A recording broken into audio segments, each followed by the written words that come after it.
हाँ, जगह कम मिली, थोड़ी जगह कम होने की वजह से जो व्यवस्था होनी चाहिए थी वो पूरी नहीं हो पाएंगी। और अभी उस पर कल जब मैंने देखा कि भाई बच्चे भी ज़्यादा हैं, डबल शिफ्ट लगती है, अब जगह है, अब वो रबड़ तो है नहीं कि उसको बढ़ाया जाएगा, मगर कोई न कोई और रास्ता उसका सोचा जाएगा। अच्छी बात यह है कि हमारे स्कूल में 100% रिजल्ट है और 100% टीचर है। हर काम बड़ा प्रैक्टिकली होता है। साइंस की जो लैब्स हम लोगों ने दी हुई है उस पर पूरा काम होता है, बच्चे उस पर बड़े तरीके से सब करते हैं, प्रैक्टिकल वगैरह सारी करते हैं। बहुत अच्छा हमारे स्कूल, और बस थोड़ी जगह की कमी से थोड़ी अव्यवस्था है। मुझे लगता है कि भी इसका कोई न कोई हमें और विचार करना पड़ेगा और इसमें कोई मल्टी स्टोरी बिल्डिंग पे जाना पड़ेगा। मगर समस्या कई बार टेक्निकल भी आ जाती है कि भाई बिल्डिंग नहीं बनी है, अब उसको 2 फ्लोर से और आगे कहाँ लेके जाएंगे। अब वो अगर हमने तीसरी मंजिल पे लेके जाना है तो उसकी परमिशन लेने में या फिर कोई पिलर वगैरह पे उसको खड़ा करने में कोई न कोई रास्ता अपने को निकालना पड़ेगा, क्योंकि बच्चे ज़्यादा हैं और एडमिशन भी और इसलिए नहीं हो पा रहे क्योंकि वहाँ पे बैठने की बड़ी दिक्कत है। अदरवाइज़ कल मैं जाके बच्चों से मिला तो हर टीचर के बारे में पूछना, बच्चों के बारे में पूछना, उनकी बुक्स भी मैंने चेक की है हम लोगों ने। बहुत अच्छा मतलब रिजल्ट है और स्कूल का। हमारे जो टीचर्स हैं वाकई में वो पीठ थपथपानी चाहिए ऐसे श्रेष्ठ गुरुजनों की जो वाकई में बहुत अथक प्रयास कर रहे हैं कि हमारे बच्चे वो आगे बढ़े। कंपटीशन में भी हमारे स्कूल के बच्चे गए हुए हैं, नासा में भी एक बच्चा यहाँ से गया था। और समाज के भी कुछ ऐसे लोग हैं जो इस गरीब के बच्चे को यहाँ से वो अडॉप्ट करते हैं, उनको पढ़ाते हैं। जैसे 1-2 कंपनी ने +2 में जिस बच्चे ने रिकॉर्ड तोड़े थे उसको वो देहरादून में एडमिशन दिलाया है। शायद M3M की कंपनी का नाम ले रहे थे वो कि उन्होंने वहाँ पे उस बच्चे का पूरा खर्च उठा रहे हैं। और हमने भी यहाँ पे विशेष तौर पे मैं गया तो इसलिए था कि भी जो हमारी मैथ की, जो हमारी NSQF की और जो साइंस की जो हमारी वो लगती हैं क्लासेज, और उसमें जो हमने लैब दी हुई है उन लैबों का मैं निरीक्षण करने के लिए गया था। बहुत संतोषजनक काम रहा है। मैं जो सोच के गया था उसके बिल्कुल एकदम विपरीत मामला मिला।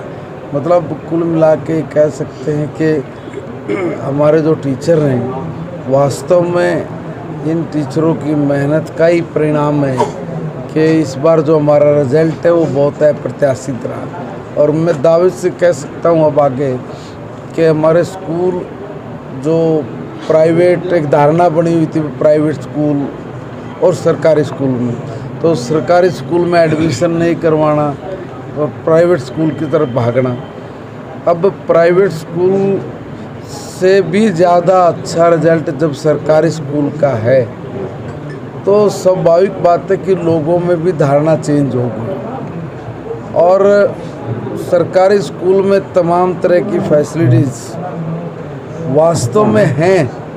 मैं औचक जब निरीक्षण करता हूं तो देखता हूं, और जहां कमी होती है तो मुझे कोई प्रॉब्लम नहीं होती। मैं बहुत बेबाक अपनी राय रखता हूं कि भाई अगर जहां कमी है उन कमियों को दूर करने के लिए भी मैं उतनी मेहनत करता हूं जितनी मेहनत मुझे करनी चाहिए। तो मैं वास्तव में यही चाह रहा हूँ, और आदरणीय मुख्यमंत्री जी का जो सपना है वो भी यही है कि स्कूलों की दशा बदले और स्कूल जो हमारे विद्यालय हैं वो विद्यालय एक परफेक्ट विद्यालय बने। सरकार तो अपनी तरफ से सब कुछ दे, बाकी जनता का, लोगों का जो धारणा है वो बदलती बदलती बदलेगी। अब वैसे तो बदलनी चाहिए। अब मैं पूरा चैलेंज दे के कह रहा हूँ, चुनौती दे रहा हूँ। हमने सुपर 100 चलाया आदरणीय मनोहर लाल जी की सोच से। आदरणीय नायब जी ने उस पर बहुत निगाह रखी है पूरी, हम लोग भी उस पर विशेष फोकस करते हैं। अब हमारे सुपर 100 के मुकाबले में कोई एक प्राइवेट एजेंसी बताओ कौन सी है जो उसके कहीं मुकाबले में भी टिकती हो।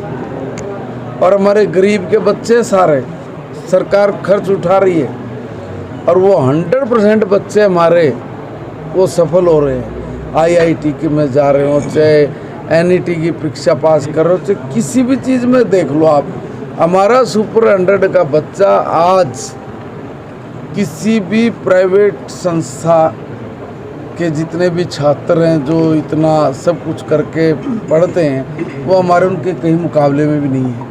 अब देखो फिर वही बात आ जाती है कि जी सरकारी स्कूल सरकारी है वो भी, और गरीब का बेटा जो बेचारा कहीं जा नहीं सकता, बेटी जो कहीं ट्यूशन की फीस नहीं दे सकते, जो कहीं अच्छे से पढ़ नहीं पा रहे थे, हमने उनको प्रोत्साहित किया। और मैं सबसे ऐसे लोगों को कहना चाहता हूँ कि जो हमारे परिवार हैं जिनका थोड़ा सा भी हिसाब ठीक होता तो वो ये कहता है कि मैं अपने बच्चे को प्राइवेट में पढ़ाऊँ।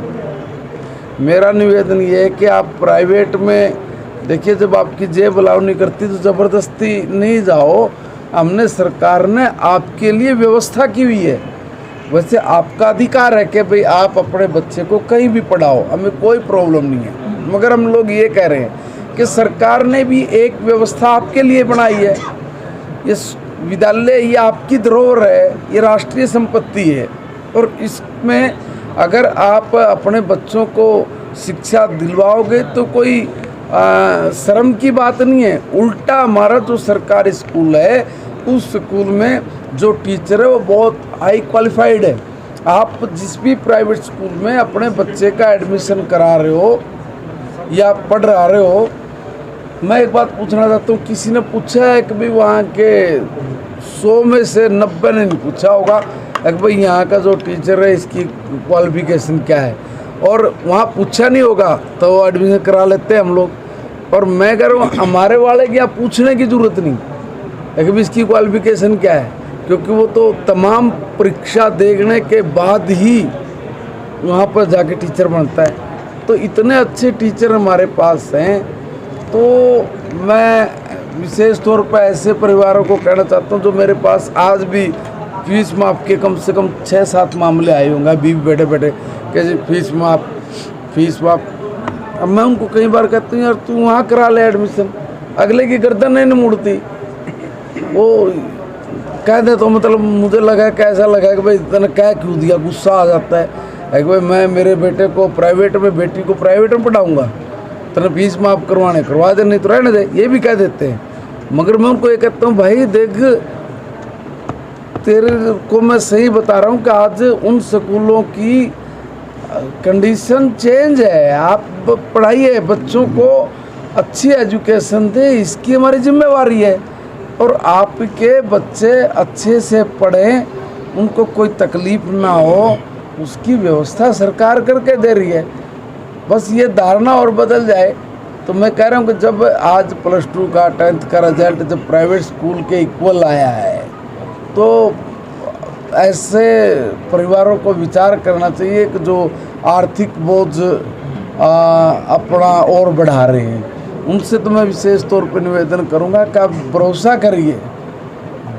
करिए। और मैं आर्थिक बोझ जिन परिवारों पर पड़ता वो नहीं, मैं तो से कोई भी उसको ये कहूँगा कि भाई देखिए ये स्कूल आपकी राष्ट्रीय संपत्ति है, आपका स्कूल है, आपके ही टीचर हैं, आपके ही बच्चे हैं। आप विश्वास करिए कि सरकार ने जो फैसिलिटीज दी है आप उसके अनुरूप अपने बच्चों का दाखिला कराइए।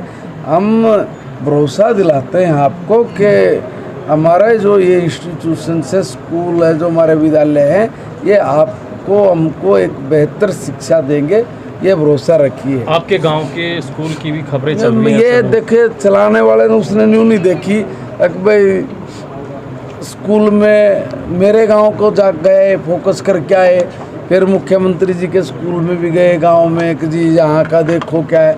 तो इसका मतलब ये है कि मेरे गांव का अगर मैं शिक्षा मंत्री तो पहले मेरे गांव ठीक हो।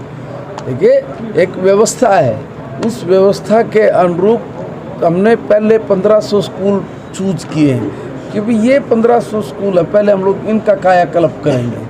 उन 1500 स्कूलों में हो सकता है मेरे गांव का स्कूल भी हो, मगर जितनी बुरी कंडीशन उन्होंने बताई दिखाई है वो आप भी जाके देख लो एक बार तो समझ में आ जाएगा। मगर फिर भी अच्छी बात है कि कोई भी जागरूक करे, उसमें कोई बुराई नहीं है।